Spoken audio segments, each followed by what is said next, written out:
Olá, pessoal! Bem-vindos a mais um episódio 1001 Crimes. Eu sou a Bruna e essa semana temos um mini episódio. E apesar de ser mini, eu tenho 2 recados importantes. O primeiro deles é que sim, estamos agora em todas as plataformas disponíveis. Falta só o YouTube, mas a gente tá esperando a atualização deles pra gente poder migrar o feed inteiro pra lá de uma vez só, sem precisar upar um por um. Mas de resto, estamos agora em todas as plataformas, então avise aí seu amiguinho que gosta de escutar em outros lugares. E o outro recadinho rápido é para os nossos apoiadores financeiros aí, então a gente vai tirar do ar o PicPay e também o Padrim, tá? O PicPay porque a gente tá tendo alguns problemas técnicos com eles, e o Padrim porque a gente não tá usando muito lá, não tá atualizando, então a gente vai focar agora principalmente no Orelo. Você pode apoiar por lá, e é bem interessante porque eles têm Pix, pra quem não quer botar ali o cartão de crédito ou boleto, tudo, mas eles mandam Pix. E o nosso Catarse vai continuar, e agora a gente também tem o Apoia-se. Então, se você quiser, aí o Apoia-se do 1001 Crimes é apoia-se/podcast 1001 Crimes. Então, se você quiser, tem lá no nosso site também todos esses meios para você apoiar. Mas a gente vai mandar também o recadinho aí nessas outras plataformas que a gente vai descontinuar, então só para vocês ficarem ligadinhos. Então, é isso, gente. Bora pro episódio de hoje.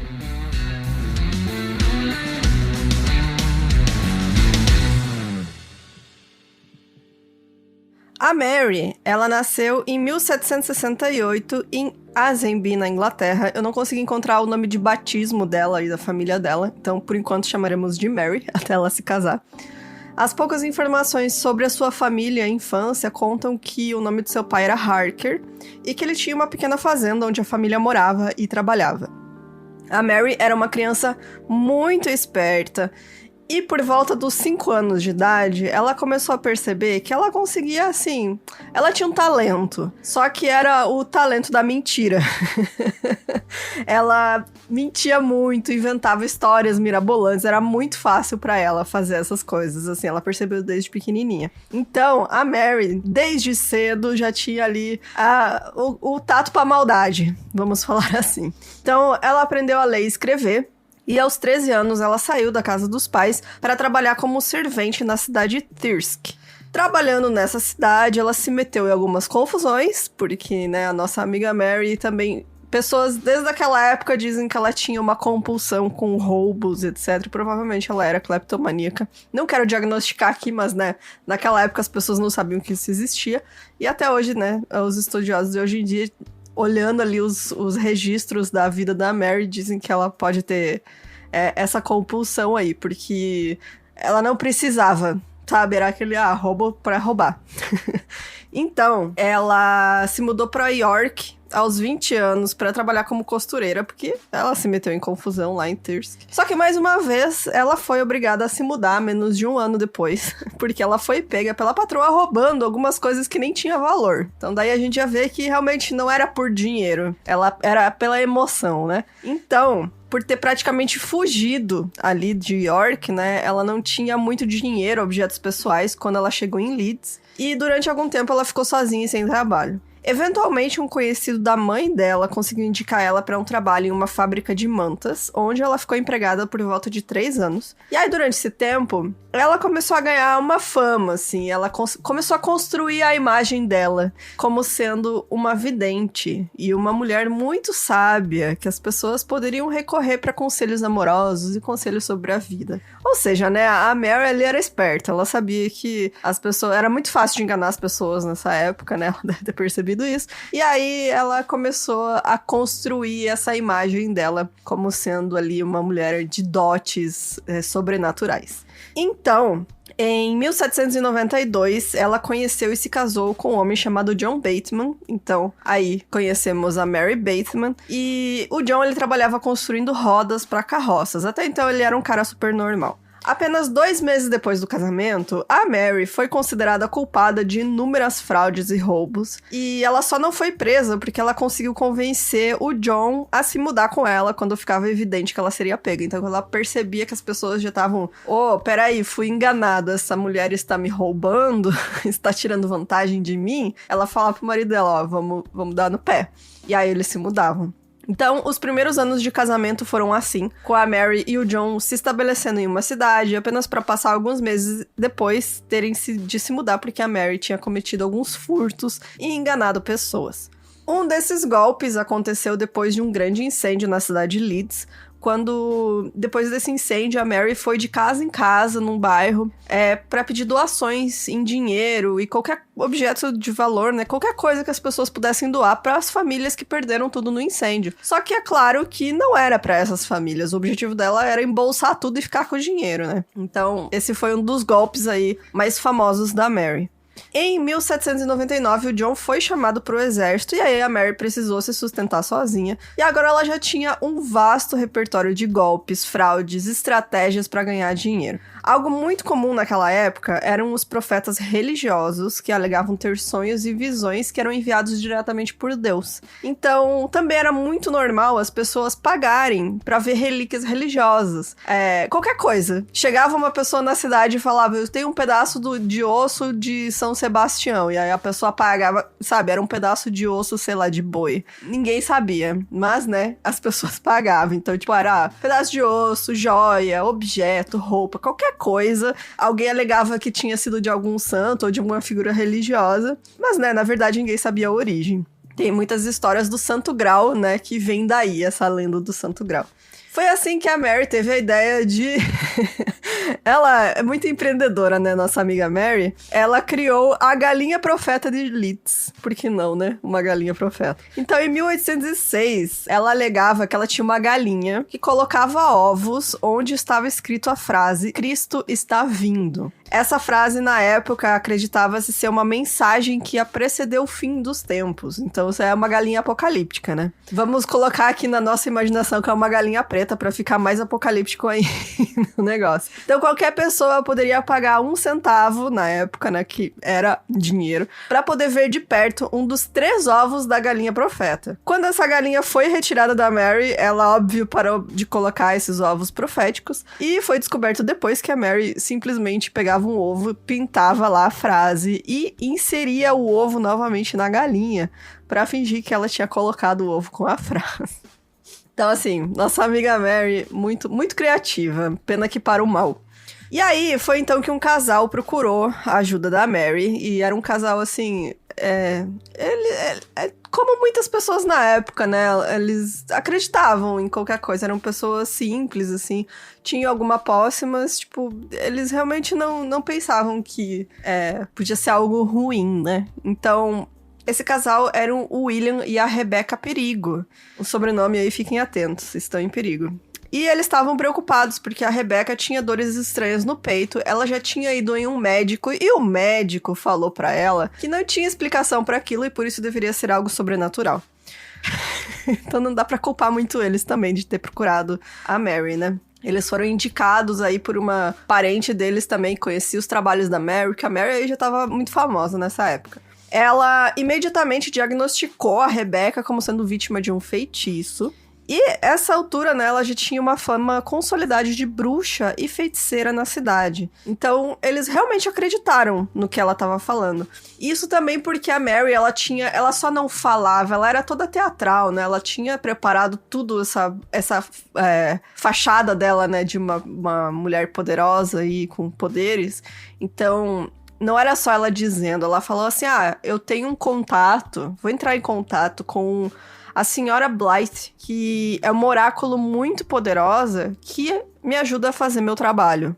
E aí, o que ela fazia, ela dizia assim pra essas pessoas, se vocês quiserem me pagar, vocês vão receber a carta da senhora Blythe aí com instruções do que fazer. E era isso que acontecia. Então, durante meses, esse casal recebia cartas de uma tal de senhora Blythe aí de York. De York não, era de outra cidade, desculpa. E que, na verdade, eram todas a Mary que estavam enviando. E aí tinha ali as instruções do que eles deveriam fazer pra superar essa maldição que a Rebecca tinha pego. Era tipo, costurar colocar notas em 4 pontos da cama, sabe? Esse tipo de coisa. Era tipo simpatias e feitiços, entre muitas aspas. Então, durante meses, o casal seguiu as instruções da Mary. Uma dessas cartas também chegou a eles com um pozinho estranho, um saquinho com um pozinho estranho, que eles deveriam preparar pudim e colocar esse pozinho e comer durante 6 dias. E o que eles não sabiam é que, na verdade, era veneno. Então, porque a Mary já tinha conseguido ali, ela passou 2 anos enganando esse casal. Então, ali já tava passado de 2 anos, o marido começou a desconfiar. A esposa dele, ela tinha fé completa na Mary e seguia todas as instruções. Mas o marido já tava ficando meio com o pé atrás porque não resolvia. E eles só gastavam dinheiro. E davam coisas pra Mary, né? Então ela viu que eles estavam começando a desconfiar, mandou esse pozinho e falou: vocês façam um pudim e coloquem esse pozinho e comam durante 6 dias. Eles seguiram essas instruções, lembrando que era tudo assinado pela senhora Blythe, né? Não pela Mary, que era a mulher poderosíssima, a bruxa. E ela foi envenenando eles, né? Chegou no 6º dia, o marido não conseguiu terminar de comer, porque ele já tava bem doente também. Só que a Rebecca, como ela acreditava muito naquilo tudo, ela comeu o pudim até o fim, né? Inclusive comeu também um mel que eles tinham colocado o pozinho também, como ela tinha instruído. Então, em 1808, quando isso aconteceu, aí a história do pudim, a Rebecca eventualmente ficou cada vez mais doente e morreu em decorrência desse envenenamento. O William também ficou doente, mas depois ele acabou se recuperando.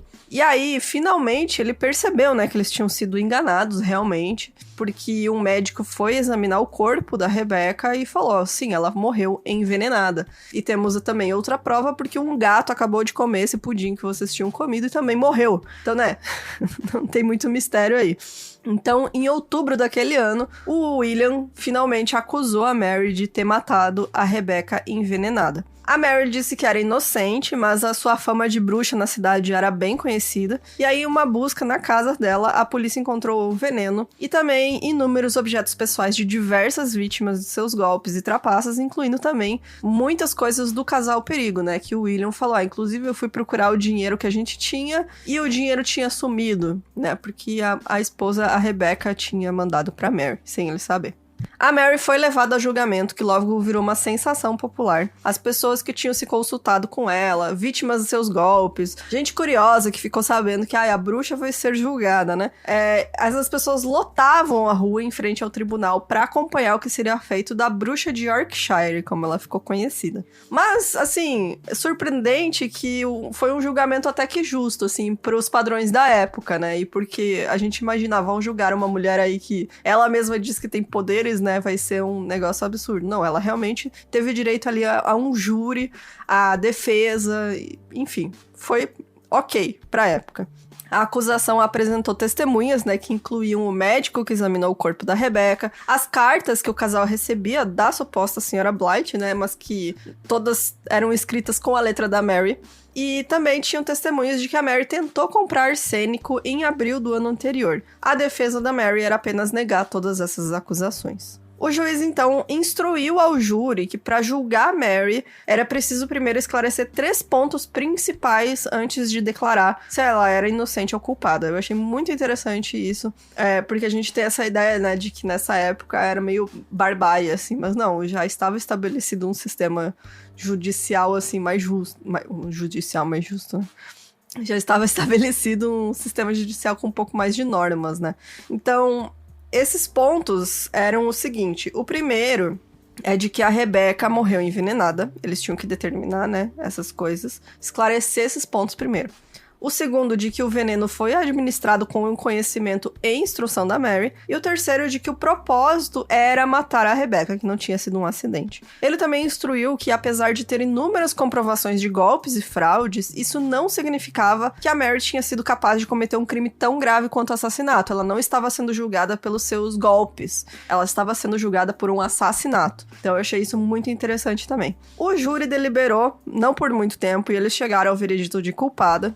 Então, o juiz condenou a Mary à morte por enforcamento e, além disso, ele determinou que o seu corpo seria entregue a médicos para dissecação e estudo. dissecação pública, inclusive, que acontecia muito nessa época. As pessoas se reuniam para ver um cirurgião abrindo um corpo e explicando ali tudo que ele estava fazendo. Era um programa de família. Então, ela tentou argumentar e adiar a execução, alegando que ela estava grávida. E aí, o juiz imediatamente ordenou a formação de um júri apenas de mulheres casadas, com experiência, né, que eram mães, para determinar se isso era verdade. Então, essas mulheres tiveram tempo para conversar e examinar a Mary. E elas retornaram afirmando que ela não estava grávida. Nessa época, a Mary já tinha 2 filhos, né, uma menina mais velha e outra criança pequena. Então, em 20 de março de 1809, a Mary Bateman foi enforcada até a morte.